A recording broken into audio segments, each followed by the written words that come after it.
Salut la Poiscaille, est-ce que vous aimez l'Irlande? Ouais. Vous aimez les années 70? Ouais. Vous aimez les bombes? Ouais. Vous aimez la mafia? Ouais. Bon, je sais pas si vous avez bon goût, mais en tout cas cette vidéo est faite pour vous. Parce qu'aujourd'hui je vous propose de rencontrer un gangster à la personnalité assez atypique. En fait, pour ne rien vous cacher, même dans le milieu du grand banditisme, il fait figure de véritable rebelle. Il cumule un charisme et une audace à la hauteur de son ambition et de son manque de scrupules. En fait, notre bandit était tellement dangereux qu'il est allé jusqu'à faire trembler la mafia italienne elle-même. Oh là là, je me demande bien à quoi peut ressembler un type capable de faire ça. Eh bien, tu vas justement le savoir sous peu, parce que sans plus tarder, allons commettre quelques actes répréhensibles par la loi et la morale, en compagnie de Danny Green.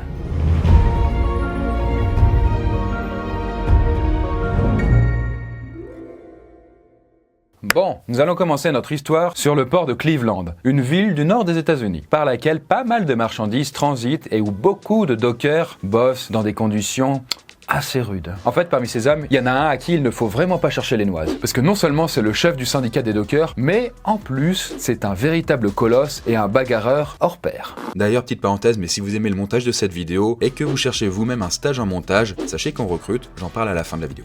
Bon, cet homme, vous l'avez deviné, peut-être, et il s'agit de Danny Green, notre apprenti gangster. Et il n'est pas arrivé ici par hasard. Originaire de Cleveland, Danny Green est un gamin des rues qui n'a pas attendu d'être grand pour se battre et flirter avec l'illégalité. Après un court passage chez les Marines, il devient docker, un métier rude mais bien payé, qui lui permet d'entretenir sa famille. D'ailleurs, petite précision supplémentaire, Danny est d'origine irlandaise, et il en est particulièrement fier. Bon, pour l'instant, j'ai du mal à voir comment un syndicaliste irlandais va devenir un gangster. Eh bien, en fait, à la tête du syndicat, Danny est amené à rencontrer des gens très influents au sein de la ville. Par là, j'entends des personnes impliquées dans des affaires assez louches, mais qui rapportent gros et permettent de mener un train de vie assez fastueux. Or, Danny a bien envie d'être lui aussi un riche monsieur qui en jette. Il va donc tenter de créer son propre business illégal pour faire fortune. Et c'est justement son syndicat qui va lui permettre de se lancer. Bon, alors du coup, au cas où vous avez des doutes, le syndicat aux États-Unis, c'est à peu près pareil qu'en France. C'est une association de travailleurs qui est là pour défendre leurs droits auprès des patrons, pour éviter qu'il y ait des abus, tout ça, quoi. Salaud! Et donc du coup, Danny, lui, il choisit d'augmenter de 25% les cotisations des dockers syndiqués. Pour continuer à rester dans le syndicat, ils doivent payer un peu plus cher, Et là, officiellement, c'est pour faire des travaux dans le QG du syndicat. Mais, officieusement, il détourne une bonne partie de l'argent pour son propre compte. Oh bah il est gonflé, j'imagine que personne ne paye. Si, parce qu'en fait, ceux qui ne payent pas se font passer à tabac par des hommes de main que Danny a engagés. Mais c'est du racket. Oh, oui. Exactement, ouais. Mais ça ne va pas durer longtemps, puisque notre Irlandais se fera pincer par la police et sera contraint d'arrêter ses petites affaires louches. Ceci dit, avec cette histoire de détournement de fonds, Danny a attiré l'attention d'un homme très influent de la ville. Un mafieux nommé Burns. Il faut aimer se faire haïr, trouver bon d'être méchant. Non, pas ce Burns-là. Et donc qui est spécialisé dans les paris et les jeux d'argent. Et qui aurait bien besoin d'un homme de main pour récupérer les sommes que certains débiteurs ne veulent pas lui payer. Typiquement, en fait, il s'agit ni plus ni moins qu'aller intimider et, n'ayons pas peur des mots, tabasser des types pour qu'ils paient leurs dettes de jeu. Voilà. Et donc Danny ne se fait pas prier pour accepter le boulot, quitte à franchement se salir les mains. Et d'ailleurs, le temps passe et en réalité, il est tellement efficace que Burns va le mettre sur une affaire bien plus sérieuse. Parmi les affaires classiques les plus sûres et les plus juteuses de la mafia, on trouve le contrôle de la gestion des déchets. En contrôlant les éboueurs et le ramassage des ordures dans les grandes villes, la mafia peut faire pression sur la municipalité et lui extorquer des fonds. Si ces municipalités ne payent pas, les ordures ne sont plus ramassées et s'entassent dans les rues. Or, à Cleveland, il y a plein d'éboueurs indépendants qui ne demandent qu'à être syndiqués. Et ça, petite parenthèse, je peux vous le dire, mais mon père serait très content puisqu'il bossait comme syndicaliste. Après, c'était pas le même genre de syndicaliste, voilà, bon. Du coup, je disais donc ces éboueurs ne demandent qu'à être syndiqués. Enfin non, ils ne le demandent pas, mais bon, écoutez, on va pas leur laisser le choix. Parce qu'en fait, la mafia va faire pression sur tout ce petit monde pour prendre le contrôle des ordures de la ville, au sens propre. Après, on verra pour le figurer. Et donc, c'est Danny qui va être chargé de mettre tous les éboueurs au pas. Et il y arrive? Eh bien, en fait, tout le monde cède, sauf un patron qui ne se laisse pas intimider. Et du coup, faute de le convaincre, Danny prévoit de l'éliminer.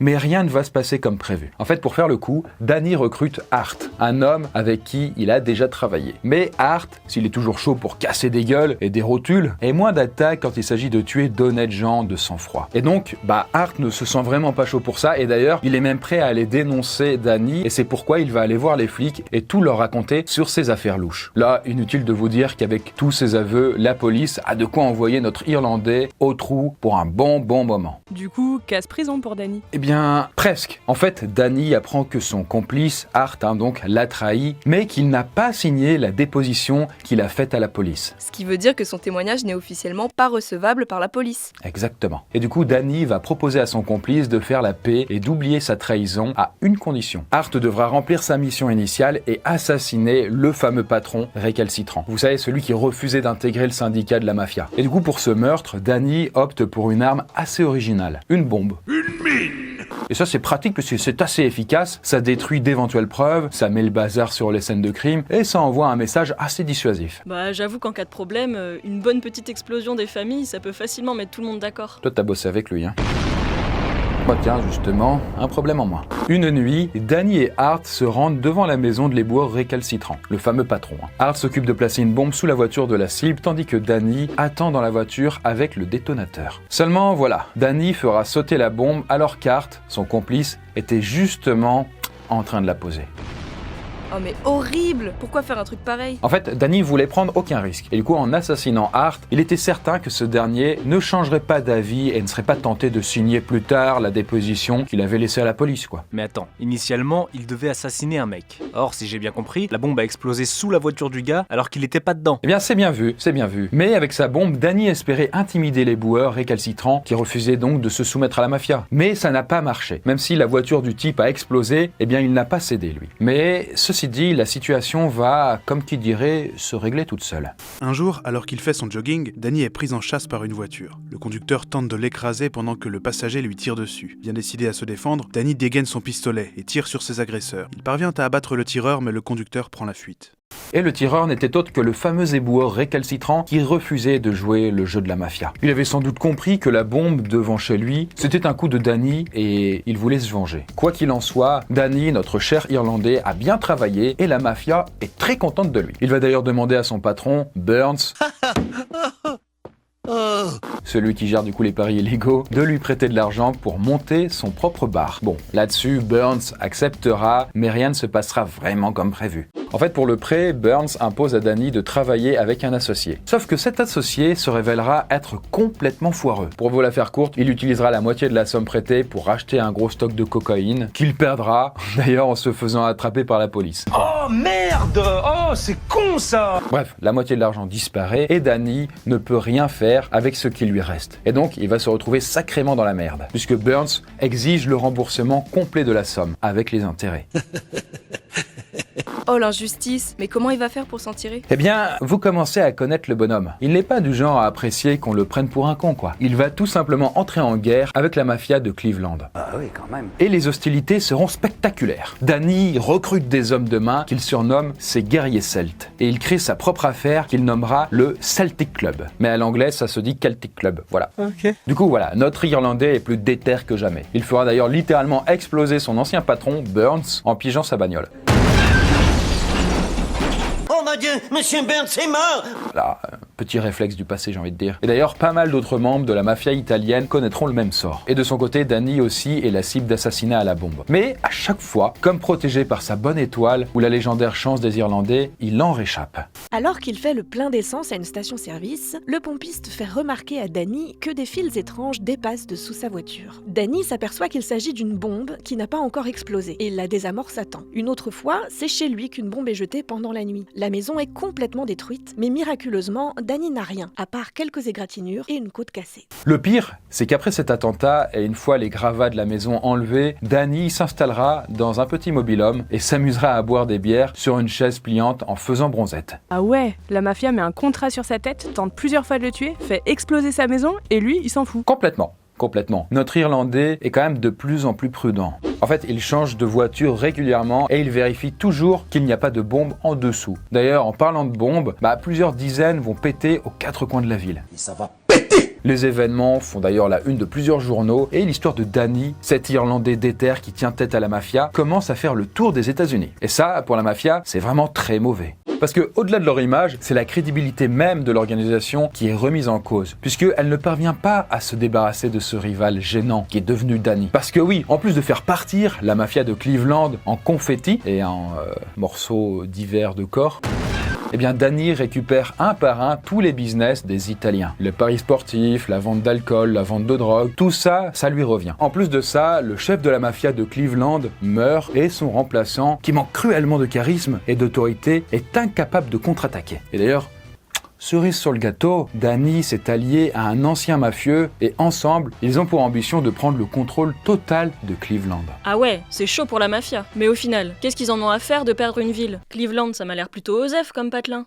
Tu sais, en fait, Cleveland, c'est pas n'importe quelle ville. En fait, il y a déjà un port par lequel passent pas mal de marchandises, comme je le disais. Mais en plus, la ville n'est pas loin de Chicago et de Détroit, qui sont quand même deux villes importantes dans lesquelles la mafia est toute puissante. Bref, la situation part complètement en sucette. C'est un bordel. Et c'est la mafia sicilienne de New York, la plus puissante de toutes, qui prend des mesures pour stopper notre Irlandais. Là, à un moment, trop c'est trop, mon pote, tu vas jarter quoi. Et les parrains de cette mafia sont bien déterminés à éliminer notre Irlandais, qui leur pourrit quand même la vie. Et pour ça, ils vont mettre sur le coup un de leurs meilleurs tueurs à gages. Et le mec est aussi patient et méticuleux qu'il est malin.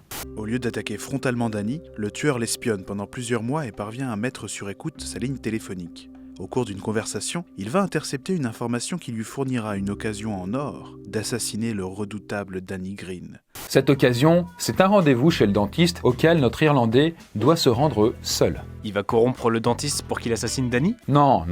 Ce serait trop risqué et ça ferait un témoin en plus. En fait, le tueur va plutôt recourir à la bonne vieille méthode de la bombe. Dans cette vidéo, on a une certaine originalité par rapport aux méthodes d'assassinat, bon voilà. Cependant, il est malin et il ne va pas la placer sous la voiture de Danny, mais sur une autre voiture qu'il gare juste à côté. Et donc voilà, Danny va chez le dentiste, ça se passe bien, et en sortant du rendez-vous, eh bien il vérifie son véhicule, comme d'habitude, mais avant qu'il n'ait pu monter dedans, la voiture d'à côté explose. Cette fois, la chance de notre Irlandais s'en est allée et il est bel et bien mort. Mais ce n'est pas pour autant qu'il arrêtera de pourrir la vie à la mafia. Comment ça?